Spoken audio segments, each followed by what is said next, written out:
कांग्रेस के लीडर कमलनाथ ने देर रात प्रेस कॉन्फ्रेंस की। उन्होंने कहा कि ये जीत आम लोगों की और किसानों की है।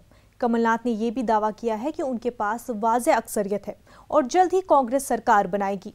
उन्होंने मजीद कहा कि गवर्नर को खत लिखा गया है, उनसे मुलाकात का वक्त मांगा गया है। ताकि हम 2 मिनट में अपनी बात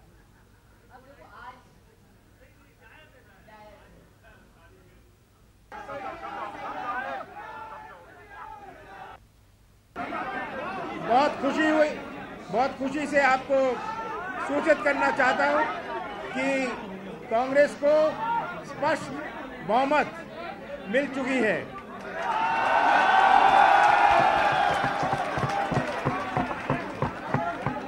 ये मध्य प्रदेश के विकास यात्रा का एक नया इतिहास शुरू होने वाला है और हमने राज्यपाल जी को पत्र लिखा है कि हमें आमंत्रित करें ताकि हम अपनी बहुमत उनको साबित कर पाएं। आप सबका बहुत बहुत धन्यवाद।